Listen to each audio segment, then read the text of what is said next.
우리 쭉 읽고 28절 말씀은 두 번 읽도록 그렇게 하겠습니다. 다 같이 읽겠습니다. 그들이 먹을 때에 예수께서 떡을 가지사 축복하시고 떼어 제자들에게 주시며 이르시되 받아서 먹으라, 이것은 내 몸이니라 하시고 또 잔을 가지사 감사 기도하시고 그들에게 주시며 이르시되 너희가 다 이것을 마시라, 이것은 죄사함을 얻게 하려고 많은 사람을 위하여 흘리는 바 나의 피 곧 언약의 피니라. 이것은 죄사함을 얻게 하려고 많은 사람을 위하여 흘리는 바 나의 피 곧 언약의 피니라. 아멘. 할렐루야. 계속해서 사도신경 말씀을 저희들이 살펴보고 있습니다. 벌써 12번째인데 저는 제 마음에 이 사도신경을 마쳤을 때 앞으로 오늘까지 합쳐서 3번 정도 더 해야 하는데, 마쳤을 때 지금이라도 여러분 마음에 사도신경을 고백하는 마음의 자세가 바뀌어졌으면 좋겠습니다. 새로워졌으면 좋겠어요. 더 깊어졌으면 좋겠어요. 사도신경은 암송하라고 주신 게 아니고 고백하라고 주신 것입니다. 그래서 사도신경은 하나님께 고백하는 사랑의 고백이라고 생각하세요. 사랑은 고백하는 거지 암송하는 게 아니에요. 사랑하는 사람 앞에서 써가지고 암송한다고 그게 그 사람 마음에 감동을 주지 않습니다. 마음으로 고백이 되어야 합니다. 사도신경은 그런 것입니다. 내가 무엇을 믿는지에 대한 신앙 고백입니다. 누군가가 나에게 묻는다, 당신은 무엇을 믿습니까? 라고 말한다면 우리는 주저함 없이 그냥 사도신경을 암송하면 됩니다. 이게 내가 믿는 것입니다. 사도신경의 시작은 원어에 보면 클레도, 나는 믿습니다로 시작합니다. 나는 믿습니다. 전능하신 하나님 아버지 창조주를 믿습니다. 나는 믿습니다. 그 외아들 우리 주 예수 그리스도를. 나는 믿습니다. 성령으로 잉태되어 동정녀 마리아에게 태어나심을. 나는 믿습니다. 본디오 빌라도에게 고난을 받아 십자가에 못 박혀 죽으심을. 나는 믿습니다. 죽은 지 사흘 만에 다시 살아 하나님 우편에 앉아 계심을. 나는 믿습니다. 거기로서 언젠가 다시 오실 우리 주님을 믿습니다. 나는 믿습니다. 성령을. 나는 믿습니다. 거룩한 공예를. 나는 믿습니다. 성도가 교통하는 것을. 오늘은 나는 믿습니다. 죄를 사해 주시는 것을. 지금까지 우리는 이 성부, 성자, 성령님과 성부, 성자, 성령 삼위일체 하나님이 하신 일에 대해서 살펴보았어요. 지금까지 우리가 11번을 본 것은 전부 다 우리가 믿는 하나님이 어떤 분이신지, 성부, 성자, 성령 하나님이 어떤 분이고 어떤 일을 했는지에 대한 고백이고, 오늘 다음 있을 3가지는 그 하나님을 믿는 우리에게 주어지는 축복 3가지를 우리가 고백을 하는 거예요. 우리가 하나님 믿고 받는 축복 3가지 무엇이었으면 좋겠습니까? 무병장수하는 것입니까? 부귀영화 누리는 것입니까? 우리가 고백하고 우리가 믿는 것은 그게 아니고요, 내 죄가 사해지는 것. 내가 예수 믿고 하나님 믿고 성령의 은혜 가운데 내가 받는 첫 번째 축복이 내 죄가 사해지는 것을 믿습니다. 할렐루야. 2번째는 내 몸이 다시 사는 것, 내 몸의 부활을 믿습니다. 3번째는 영원히 사는 것을 믿습니다. 할렐루야. 이런 것이 내 신앙의 고백이라고 깨닫고 이것을 믿음으로 고백한다면 이건 엄청난 믿음인 거예요. 내가 왜 예수를 믿는지, 나는 예수 믿고 어떤 축복을 바라는지, 우리가 그 3가지, 오늘 보는데 첫 번째가 죄를 사하여 주시는 것과 입니다. 첫 번째로 자신이 죄인임을 깨달아야 죄사함의 은혜를 깨닫게 됩니다. 다 같이 읽어봅시다. 자신이 죄인임을 깨달아야 죄사함의 은혜를 깨닫게 됩니다. 내가 죄인이라는 것을 처절하게 깨달으면 깨달을 만큼 그 죄를 해결하기 위해서 몸부림을 칩니다. 내가 죄인이라는 것, 내 힘으로 이것을 사함받을 수 없다는 것을 깨달으면 깨달을 만큼 거기에 진지함이 있고요, 주님 앞에 나와서 간절함이 있습니다. 쉽게 말하면 병이 그래요. 내 이 병이 중화서 이것 때문에 내가 죽는구나, 이걸 내가 기필코 고쳐야 되겠다는 이 병에 대한 깊은 인식이 있는 사람은 이 병을 다룰 때 아주 심각하게, 진지하게, 간절하게 다루어서 제발 나 좀 고쳐주세요 이렇게 하는 거예요. 근데 이 병을 우습게 보는 사람, 뭐 누구나 다 아픈 건데 뭐 나만 아프나, 뭐 그냥 이대로 살다 죽지, 뭐 이런 사람은요 의사한테도 구하지도 않아요. 자기가 병자라는 그 심각성을 깨달아야지만 의사를 찾고 약을 찾고 그걸 구하는 것처럼, 내가 죄인이라는 것, 내가 이 죄 때문에 내가 멸망받아 지옥 간다는 것이 심각하게 깨달아지는 사람일수록 하나님한테 의지하고 믿음 의지하고 그렇게 사는 거예요. 그렇지 않은 사람은요 우습게 여겨요. 뭐 다 죽는데, 뭐 다 병드는데, 뭐. 그래서 우리가 하나님 앞에 더 진지함이 있어야 돼요. 인류의 문제는 죄에서 시작되었어요. 죄가 들어오기 전에 인류에게는 아무런 문제가 없었어요. 부족함도 없었어요. 아픈 것도 없어요. 늙는 것도 없어요. 배고픈 것도 없어요. 슬픈 것도 없어요. 에덴 동산이 그랬어요. 근데 거기에서 그들이 죄를 지음으로, 하나님의 말씀에 불순종함으로 말미암아, 그래서 선악과를 따먹음으로 말미암아 이 죄가 들어오게 되었어요. 아이고 하나님 너무하시지, 뭐 과일 하나 따먹은 거 가지고 뭐 이렇게 쉽게 보는, 그건 과일 먹은 것이 아니라 하나님의 하나님됨을 부정하는 거예요. 하나님을 거부하는 거예요. 과일 따먹은 죄가 문제가 아니고요, 하나님을 하나님 되지 않게 하고 하나님께 불순종한 것이 죄라는 거예요. 그 죄는 뭐예요? 그럼 그 죄라는 게 뭐 어떤 일이 일어나? 죄는 관계를 파괴했어요. 아담과 하와의 관계가 갈라지기 시작했어요. 전에는 그토록 내 뼈 중에 뼈요 살 중에 살이라고 했는데, 이제는 저 여자 때문에, 저 사람 때문에 죄는 관계를 파괴해요. 그동안 자연은 아담 하와를 보호해 주었어요. 아담 하와를 옷을 입지 않아도 상처도 없고, 그들은 먹고 사는 걱정을 하지 않았어요. 언제나 풍성한 과일과 모든 것들이 완벽했어요. 그런데 죄를 짓고 나니까 은근키가 나고 추위가 오고 비바람이 치고 삶이 살아갈 수가 없는 거예요. 그 전에는 짐승들이 덤비질 않았는데 이젠 짐승들이 덤벼드는 거예요. 그리고 하나님과의 관계가 부서지게 되었어요. 저는 하나님의 음성만 들어도 좋아서 하나님께 쫓아나갔는데 이제 하나님이 무서운 거예요. 하나님이 싫은 거예요. 나무 뒤로 숨고 이리 숨고 저리 숨어요. 하나님의 음성만 들어도 마음에 무서운 거예요. 그게 죄예요. 그래서 죄의 결과가 뭔가요? 죽음이 왔지요. 이 죄를 해결하기 위해서 어떻게 해야 되나요? 죄를 해결하기 위해서 예수를 믿어야 되는 거예요. 예수를 믿는 길밖에 없는 거예요. 그래서 예수님은 마리아의 몸에 잉태되었을 때 그 요셉에게 네가 낳을 그 아이, 너희들에게 태어날 그 아이의 이름을 가르쳐 주잖아요. 아들을 낳으리니 그 이름을 예수로 하라. 이는 그가 자기 백성을 그들의 죄에서 구원할 자이심이라 말했습니다. 그들의 죄에서 구원할 자라는 뜻이에요. 저들을 배불리 먹이고 병 고치고 이런 게 아니고 저들의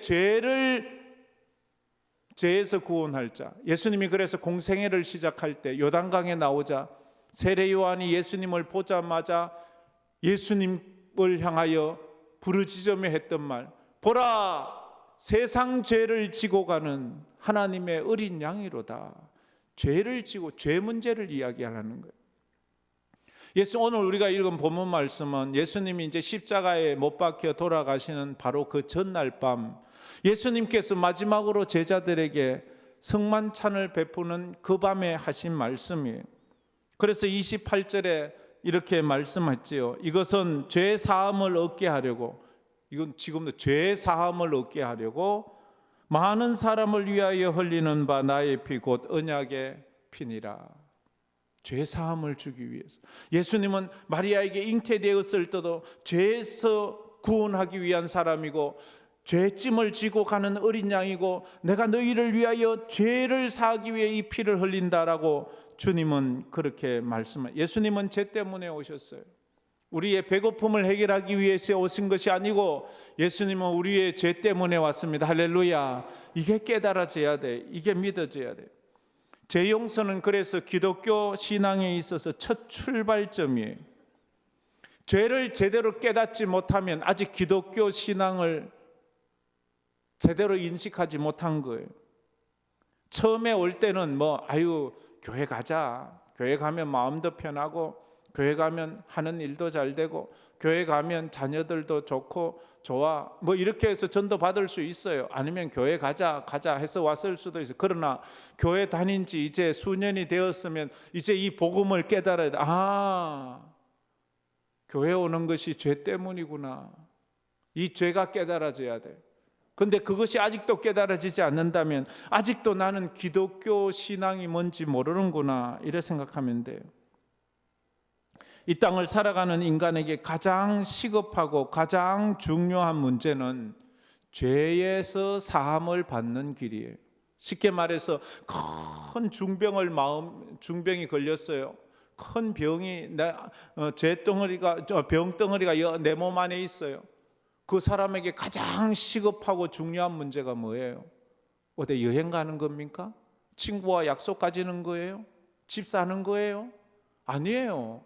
그에게는 몸에 병 고치는 것보다 더 중요한 건 없어요. 그처럼 우리 속에 있는 이 죄를 해결하지 않으면 우리는 지금 지옥을 가는데, 그러면 이것보다 더 심각한 문제가 없지요.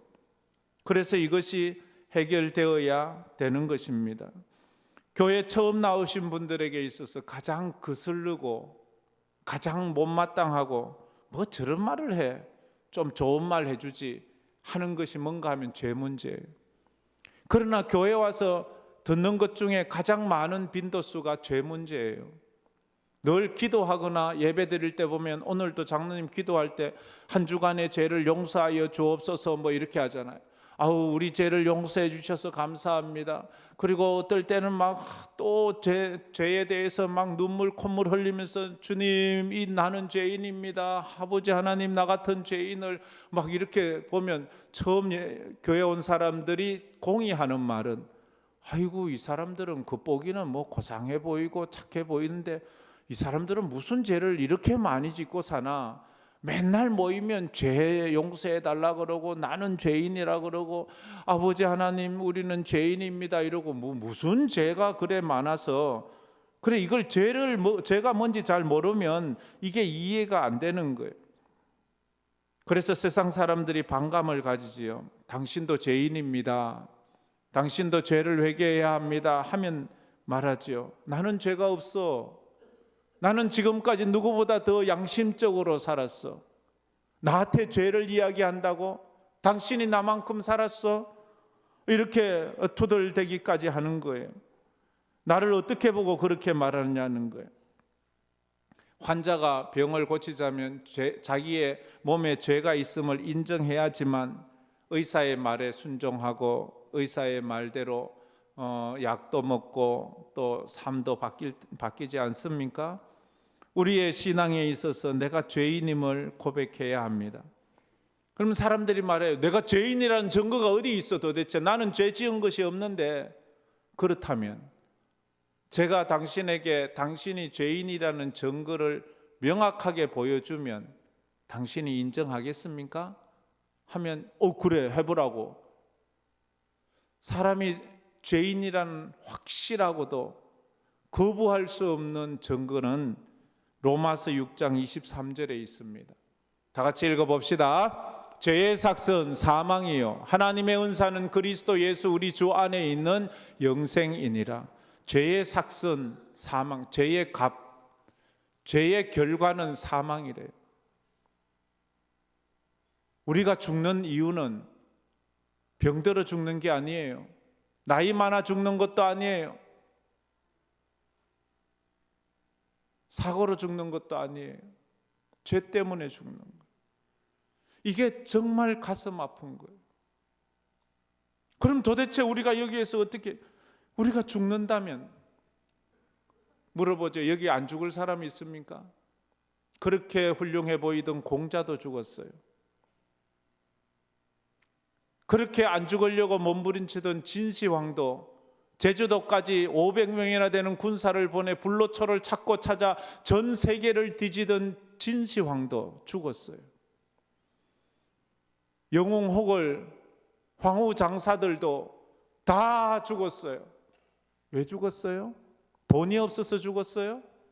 권력이 없어서 죽었어요? 죄 때문에 죽는 거예요. 사람이 죽는다는 것은 그들도 죄인이었네. 그도 죄인이네. 사람이 죽는 건 죄값이라고 그렇게 말을 하고 있습니다. 만약에 죽지 않는다면, 나는 죽지 않을 거야, 그런 사람이 있습니까? 그럼 그 사람은 죄 없는 거예요. 그 사람은 예수 믿지 않아도 돼요. 왜? 안 죽으니까. 그러나 만약 죽는다면, 천년을 살아도 죽는다면, 그는 예수 없으면 지옥 밖에 갈 수가 없어요. 그래서 예수를 믿는 거예요. 로마서 3장 23절에 그 죄에 대해서 누구도 예외가 없지요. 모든 사람, 모든 인류, 지금까지 살아서 죽었던 사람, 지금까지 살고 있는 사람, 앞으로 다시 태어나 살아야 될 모든 이 땅의 인류는 다 죄를 범했어요. 왜? 아담의 죄성을 우리가 이어받기 때문에. 아담의 죄가 우리에게 이어지고 있는, 인간의 DNA는 끝없이 우리에게 이어지는 것처럼 그 죄성의 DNA가 우리의 영혼에 계속 주어져서 우리는 그것을 좋은 비누로 씻을 수 없어요. 아무리 좋은 것으로도 우리 죄를 씻어버릴 수가 없다고요. 두 번째로, 인간은 모두 죄인이기에 죄사함을 받지 않고는 구원을 얻을 수 없습니다. 다 같이 읽어봅시다. 인간은 모두 죄인이기에 죄사함을 받지 않고는 구원을 얻을 수 없습니다. 이미 이거 다 알고 있는 분들이라도 잘 들으시기를 바랍니다. 그리고 이것을 누군가에게 이야기를 해 주십시오. 들을 때는 다 아는 것 같지만 막상 이야기해보라 그러면 이야기 제대로 하는 사람 별로 없어요. 그래서 이걸 잘 기억해서 우리가 다른 사람 전도할 때, 다른 사람에게 설명할 때 이런 것들을 조금 참조해서 하면 참 좋은 것입니다. 모든 사람이 죄인이기에 죄사함을 받아야만 합니다. 그러면 구원이 없어요. 그렇지 않으면 구원이 없어요. 첫째로, 자신은 죄가 없다고 하는 것은 스스로 속이고 하나님을 거짓말하는 이로 만드는 것입니다. 나는 죄 없어 하는 건 자기 자신을 속이는 거예요. 자기는 자기가 죄인이라는 것을 알아요. 자기가 얼마나 자기 속에서 날마다 죄가 일어나고 있다는 것을 알아요. 성경에서 예수님은 마음으로만 짓는 죄도 큰 죄라고 했어요. 마음으로만 남의 것을 탐해도 도적질한 죄래요. 마음으로 남을 미워하고 욕하기만 해도 살인죄를 지은 거래요. 그거 실제로 한 거나 똑같아요. 거기에서 벗어날 사람이 누가 있나요? 우리 날마다 사람을 죽이고 사는데요. 날마다 살인을 하고 사는 우리인데요.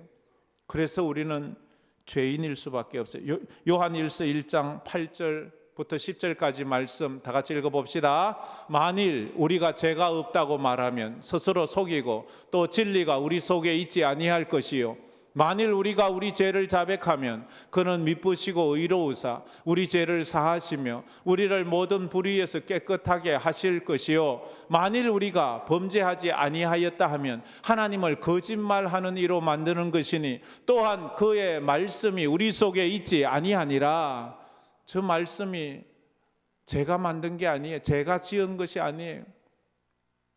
2000년 전에 성령의 감동을 받은 사도들이 지은 것이고, 구약 성경은 3500년 전부터 지어진 그 말씀이 오늘 우리에게 1.1핵 변함 없이 우리에게 주어진 거예요.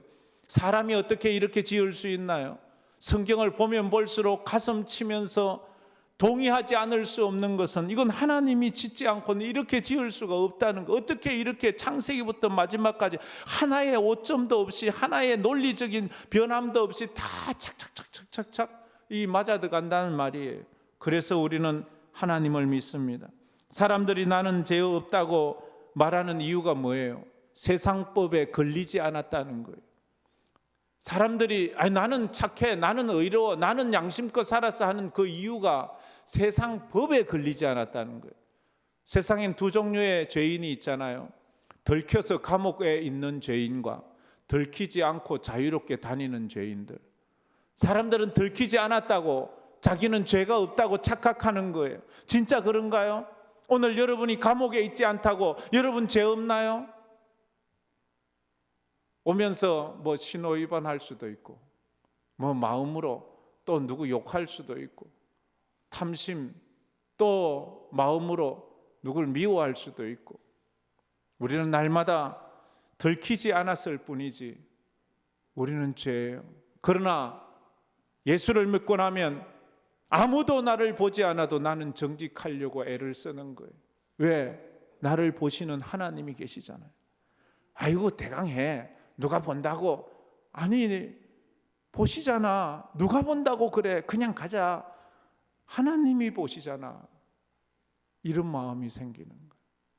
그래서 정직한 거예요. 그래서 두렵고 떨리는 거예요. 사람들은 자범죄를 죄라고 합니다. 자범죄. 그냥 도적질하고 사기치고 거짓말하고 사람 죽이고 그걸 자범죄라고 그럽니다. 이것을 성경에서 말하는 원죄와는 다른 거예요. 자범죄는 내가 죄인이기 때문에 짓는 죄예요. 어쩔 수 없이 나는 죄인이기 때문에 짓는 죄예요. 그러나 원죄가 뭐예요? 나를 죄짓게 만드는 그 근본적인 죄. 하나님 없이 살고 하나님 앞에 불순종하고 하나님 거역하고 하나님 앞에 배은망덕하는 그런 것이 나타난 것이 자범죄예요. 그래서 하나님 없다고 생각하니까 도적질도 하고 남의 것도 빼앗고 남을 죽이기도 하고 마음대로 사는. 그래서 근본적인 원죄가 딱 생기면 이 자범죄는 저절로 없어지는 거예요. 원죄가 사라지면 자범죄는 저절로 없어지죠. 하나님이 계신데 하나님이 보고 계신데 하나님 앞에서 순종해야 되는데 그런 마음이 생기는 거예요. 성령께서 임하시면 이 죄를 깨닫게 하시는 거예요. 그래서 몸부림치고 부들부들 떨게 하시는 거예요.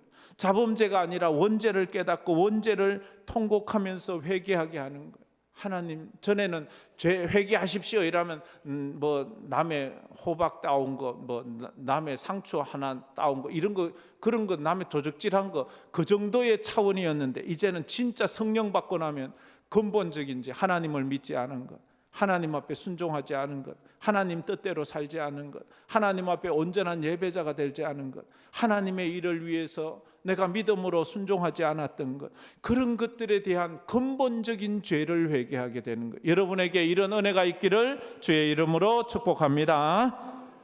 두 번째로 어떻게 원죄가 사함을 받을 수 있나요? 죄 없는 인간이 나를 대신해서 피 흘려 죽어야 합니다. 다 같이 읽어봅시다. 죄 없는 인간이 나를 대신해서 피 흘려 죽어야 한다. 근데 죄 없는 인간이 어디 있나요? 이 세상에 죄 없는 인간이 누가 있나요? 공자가, 스가가, 소크라테스가, 누가 법 없이 산다는 사람들, 누가 죄 없는 사람이 있나요? 그래서 죄 없는 분이 오셔야 돼요. 남자와 여자 사이에서 태어난 인간은 영적으로 죄성을 가지고 태어나기 때문에 어쩔 수 없어요. 그래서 성령으로 잉태된 예수님이 오셔야 되는, 죄 없으신 분, 완전하신 분이 오셔야 되는 거예요. 그래서 그분이 나를 위해서 피 흘려 죽으심으로 내가 죄사함을 받는, 죄사함 받는 건 우리가 벌금 낸다고 되는 게 아니에요. 죄사함 받는 건 내가 예배 많이 드려준다고 되는 게 아니에요. 죄사함 받기 위해서 내가 헌금 많이 한다고 죄를 사해 주는 게 아니에요. 예수를 믿어야 돼. 내 죄를 대신해서 짊어진 분이 있다는 것을 그분을 믿어야 되는 거예요. 이사야 1장 18절 말씀에 그래서 이렇게 말씀했지요. 이사야 1장 18절 말씀, 여호와께서 말씀하시되 오라 우리가 서로 변론하자. 너희 죄가 주홍 같을지라도 눈과 같이 희어질 것이요 진홍같이 붉을지라도 양털같이 희게 되리라. 주님 말씀하셨어요. 예수님은 인간이 지옥 갈 그 죄를 사하기 위해 성육신하셨고 십자가에 죽으심으로 주홍 같은 죄가 흰눈같이, 그 진홍같이 붉은 죄가 양털같이 그렇게 희게 해 주었다 말합니다. 그럼 죄를 사한다는 의미는 무슨 의미인가 하면 원어에 보면 덮어준다는 거예요. 죄를 덮는다는 거예요. 그리고 죄를 속량한다는 이런 의미가 있습니다. 속량한다는 말은 대신 갚아준다는 의미입니다. 시편 85편 2절 말씀에 보면 죄를 덮어준다 말하죠. 주의 백성의 죄악을 사하시고 그들의 모든 죄를 덮으셨나. 죄를 덮어주는 거예요. 덮어주는 거예요. 우리의 죄악을 하나님께서 덮어주시는데 무엇으로? 옷으로 덮어주는. 아담 하와가 하나님 앞에 에덴 동산에서 죄를 지었을 때 그들이 죄를 짓고 나자 부끄러움을 느끼고 하나님이 두려워져서 무화과 나무 잎으로 옷을 해 입었습니다. 근데 그 무화과 나무 잎은 해가 나서 뜨거운 태양빛을 받으니까 금방 말라서 그만 다 헤어지고 말았어요. 다른 무화과 나무 잎으로 또 옷을 해 입지만 또 그렇게 금방 헤어지는 거예요. 하나님은 그들을 위해서 창세기 3장 21절에 가죽옷을 해 입히셨어요. 가죽옷을 해 입혔다는 말은 뭐예요? 그 가죽은 짐승의 가죽이니 그 가죽옷을 입히기 위해서 짐승이 죽어야 했던 거예요. 그래서 아담 이후의 사람들은 늘 짐승을 잡아 가죽으로 옷을 해 입고 그 번제로 하나님 앞에 드리게 되었어요. 그래서 그 옷으로 덮어주는 거예요. 신약의 예수님의 비유 중에서 성경 신구약 전체를 요약한 비유가 있어요. 뭐 다른 비유도 그렇게 볼 수 있지만 가장 확실하게 신구약 전체를 요약한 비유가 탕자의 비유예요. 탕자의 비유에 보면 둘째 탕자가 아버지께 가서 유산을, 살아있는 아버지를 죽은 사람처럼 취급해서 죽어야 받는 유산을 내놓으세요. 언젠간 내가 받을 건. 그래서 살아있는 아버지를 죽은 아버지처럼 취급해서 상속해서 가지고 먼 나라 가서 허랑방탕하게 살다가 다 망해서 돼지우리에서 쥐염 열매나 먹으면서 정말로 거지처럼 되어버렸어요. 그래서 내 아버지 집에 하인들도 배불리 먹는데 내가 아버지 집에 가서 하인이 돼야지. 그래서 돌아옵니다. 거지꼴로 다 남루한 모습으로 동구 밖에서 아버지가 그 아들을 보고 쫓아가서 끌어안고 그를 맞아들이며 하인들에게 하는 말이 제일 좋은 옷으로 갈아입히라 말합니다. 제일 좋은 옷으로 탕자의 허물을 덮어주는 거예요. 그 남루한 옷을 벗기고 가장 좋은 옷으로 그 탕자를 덮어주면서 이제 너는 죽었다 살아난 내 아들이다 이렇게 말. 아니요, 나를 아들이라 말하지 마세요. 난 아들이 안 됩니다. 아니, 넌 내 아들이야. 이게 신구약 전체에서 우리에게 보여주는 하나의 예입니다. 갈라디아서 3장 27절에 예수님은 그 감동적인 이야기를 이렇게 말하고 있습니다. 다 같이 읽어봅시다. 누구든지 그리스도와 합하여 기 위하여 세례를 받은 자는 그리스도로 옷 입었느니라. 누구든지 그리스도와 합하기 위하여 세례를 받음으로 물 세례를 받고 성령 세례를 받음 그리스도로 옷 입혀주는 거예요.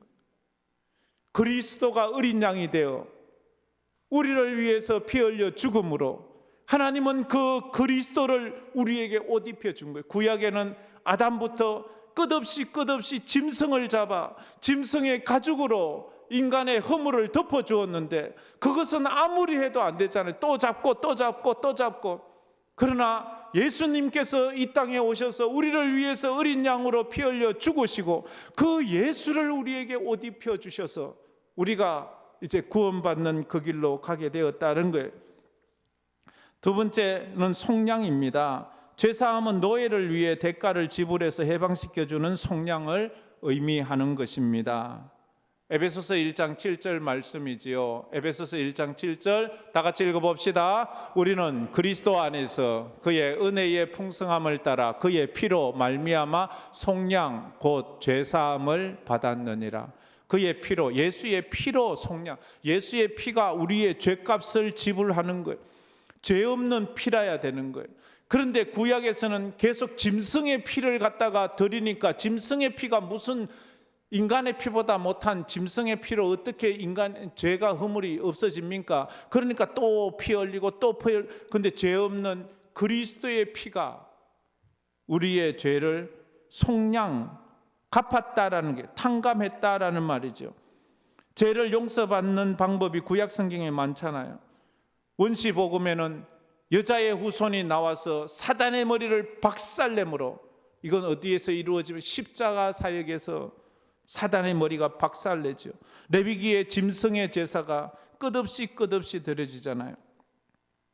그래서 이사야 53장 5절 말씀에 짐승의 피가 아니라 메시아가 우리를 대신해서 고난받는 것을 이야기하지요. 다 같이 읽어봅시다. 그가 찔림은 우리의 허물 때문이요 그가 상함은 우리의 죄악 때문이라. 그가 징계를 받음으로 우리가 평화를 누리고 그가 채찍에 맞음으로 우리가 나음을 받았도다.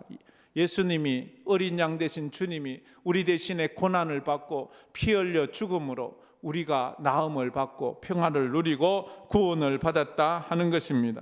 세 번째로, 인간의 모든 죄를 사해 주는 예수님의 보혈의 능력은 어느 정도인가? 과연 예수님의 보혈의 능력은 강한가? 어린 양은 잡아도 돌아서면 또 죄 짓고, 어린 양은 잡아도 또 돌아서면 또 양을 잡아야 되는데, 그래서 매일매일 제사를 드려도 그 죄가 사함받지 못했는데 예수님의 허물은 어떤가?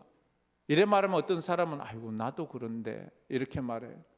이게 잘 이해해야 돼요. 사실 우리가 이렇게 예배드리고 이제 난 다시 죄 안 지어야지, 나 사함 받았네 하지만 돌아서면서 저 계단 가다가 보면 또 뚜껑이 열리고 화가 나고 또 이렇게 우리가 죄질 때가 많잖아요. 그럼 예수 피도 별것 아니네. 아니요. 이걸 잘 알아야 돼요. 우리가 근본적인 죄는, 원죄는 예수의 보혈로 사함 받았어요. 그러나 우리의 자범죄, 우리 육체에 있는 한은 우리가 그럼 예수 믿으면 밥 안 먹어도 됩니까? 예수 믿으면 이제 잠 안 자도 돼요? 예수 믿으면 뭐 피곤하지도 않나요? 육체에 있는 한은 어쩔 수 없어요. 끊임없이 내 육체와의 싸움을 싸워가야 되지만 그것이 구원이 흔들리는 것은 아니에요. 구원받았으니 성령 안에서 믿음으로 살아가는 것입니다. 히브리서 10장 14절 17절 18절에 이렇게 말씀했죠. 다 같이 읽어봅시다. 그가 거룩하게 된 자들을 한 번의 제사로 영원히 온전하게 하셨느니라. 또 그들의 죄와 그들의 불법을 내가 다시 기억하지 아니하리라 하셨으니 이것들은 사하셨은즉 다시 죄를 위하여 제사 드릴 것이 없느니라. 한 번에 완전한 제사를 드렸으니 다시는 너희들이 죄 때문에 제사 드릴 필요 없어. 그래서 우리는 한 번 예수 믿고 제사 안 받고 구원의 확신을 가지고 세례를 받아 믿음으로 되었다면, 하나님의 백성이 되었다면, 이제는 더 이상 우리가 예배를 드리면서 제사 안 받고 구원받기 위해 예배 드리지 않아요. 그런 분이 있나요? 제가 계속 강조하는데 그런 분이 있으면 안 돼요. 우리는 구원받음에 감사해서 예배를 드리는 겁니다. 구원받음에 감사해서 헌신하고 봉사하고 헌금하는 거예요. 어떤 사람은 자꾸만 구원받으려고 헌금도 하고 봉사도 하고 예배도 드리고, 그건 잘못된 거예요. 그러면 우리가 아직도 예수를 어린 양 짐승의 피처럼 생각하는 것밖에 되지 않기 때문입니다. 주님은 동이 서에서 먼 것 같이 우리 죄를 멀리 옮기셨어요. 마지막 네 번째로, 제사함 받은 사람에게 나타나야 될 정표는 무엇인가 하는 거예요.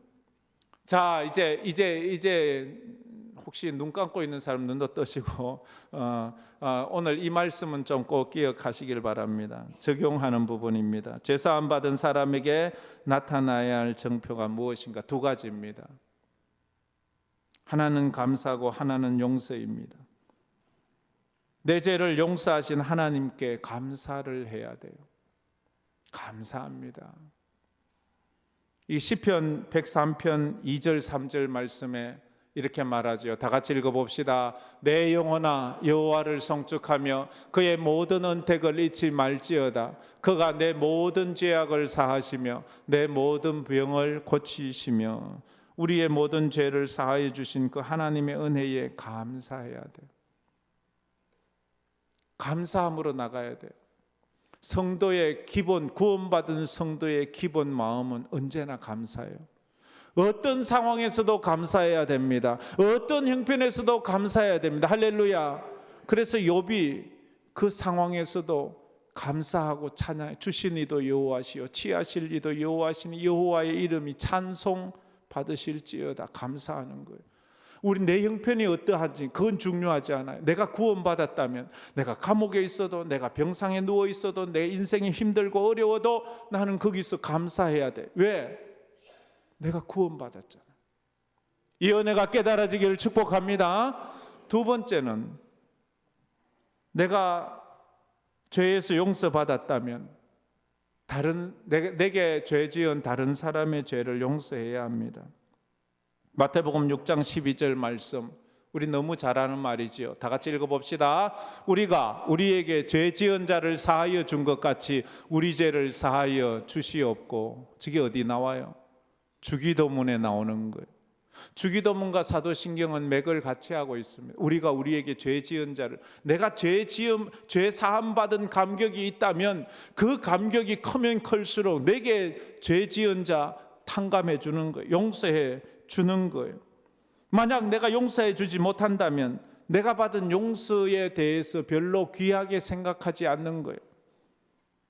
성경에는 1만 달란트 빚진 자에 대한 이야기가 나옵니다. 불가능한 빚이죠. 1만 달란트. 한 달란트가 34kg이에요. 1만 달란트라면 340톤이나 되는 돈이에요. 이것은 갚을 길이, 이걸 노동자 하루 품삯으로 해서 그 갚을 연도를 계산해 보니까 한 20만 년이 돼요. 20만 년어치의 노동자 품값을 어떻게 갚습니까? 이건 불가능한 거예요. 이것을 사함받았는데 이 사람은 100데나리온 자기에게 빚진 자를 붙잡고 감옥에 쳐넣어 버린 거예요. 도대체 너는 그렇게 많은 죄를 사함받았는데 너는 그것조차도 용서하지 못하느냐고 말하죠. 성도들을 상대로 앙케이트 조사를 했어요. 성도들이 신앙생활하면서 가장 어려운 것이 무엇입니까? 물었어요. 여러분은 무엇이에요? 신앙생활하면서 가장 어려운 것이 무엇인가요? 선교, 전도, 성경 읽기. 좀 많은 사람들이 쓴 것 중에 하나가 새벽 예배라고 적었어요. 새벽 예배가 힘들대요. 그런데 많은 절대 다수의 사람이 진실한 마음으로 적은 것이 용서하는 게 힘들대요. 용서가 힘들대요. 내 마음만 먹으면 돼. 근데 그 용서라는 마음이 안 돼요. 이 용서가 난 쉬워 이렇게 말하는 사람은요, 좀 더 진지하게 생각해 보세요. 남에게 용서해 주는 건 쉬워요. 그러나 내가 내 인격이 모독을 받고 내 자존심이 조금만 상해도 우리는 몇 날 며칠 잠을 못 자요. 남이 나에게 눈 한 번 흘긴 것 때문에 내가 몇 날 며칠 잠을 못 자요. 우리는 그 용서를 못 해요. 용서하기 힘들어요. 감옥에 있는 사람이 갇힌 사람이 아니라 용서하지 못하는 그 마음이 자신을 감옥에 가둔다는 말이 있습니다. 감옥이 나를 가두는 것이 아니라 용서하지 못하는 마음이 나를 가두는 거예요. 내가 하나님께 용서받았다는 가장 큰 증거는 나도 다른 사람을 용서해 주는 거예요. 나는 믿습니다. 내 죄가 사함받은 것을 믿습니다 라고 말한다면 나는 누군가의 죄를 또 용서해 주는 사람이 되어야 합니다. 그런 은혜가 있기를 주의 이름으로 축복합니다. 그래서 마지막으로 제가 질문할 때 큰 소리로 답해 주시기를 바랍니다. 당신은 죄를 사하여 주시는 것을 믿습니까? 더 입에서 하지 말고요, 목구멍에서도 하지 말고 이 속 깊이에서 끌어올려 가지고 그렇게 고백을 해보세요. 당신은 죄 사하여 주시는 것을 믿습니까? 나는 믿습니다. 할렐루야. 이런 은혜로 한 주간을 사시기를 주의 이름으로 축복합니다. 우리 찬양 부르도록 하겠습니다. 이 세상 험하고 나비록 약하나 널기도 힘쓰며 큰 권능 얻겠네. 피와 같이 붉은 재 눈같이 희어지겠네. 이 세상 험하고 나비록 약하나 널기도 힘쓰며 큰 권능 얻겠네. 주님의 권능은 주님의 한없이 크오니 한없이 크오니 돌 같은 내 마음 건너겨 주소서. 주의 은혜로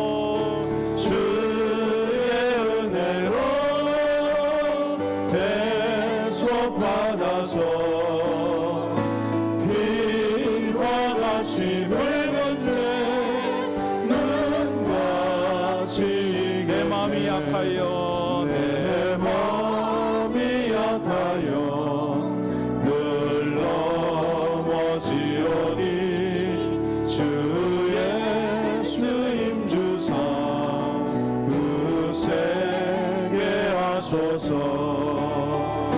주의 은혜로 대속받아서 피와 같이 붉은 재 눈같이 이겠네. 죄 사함 받은 후 새 사람 되어서 주 앞에 서는 날 늘 찬송하겠네. 주의 은혜로 대속받아서 피와 같이 붉은 재 눈같이 주의 은혜로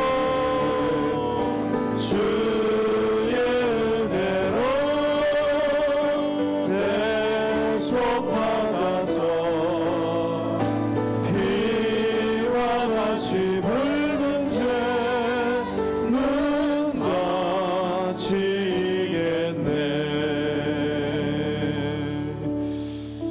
다 같이 눈을 감고 손을 모으고 머리를 숙여서 진지함으로 고백을 해봅시다. 암송하지 말고요, 입술로만 고백하지 말고요, 마음으로 주님, 나는 죄를 사하여 주신 것을 믿습니다.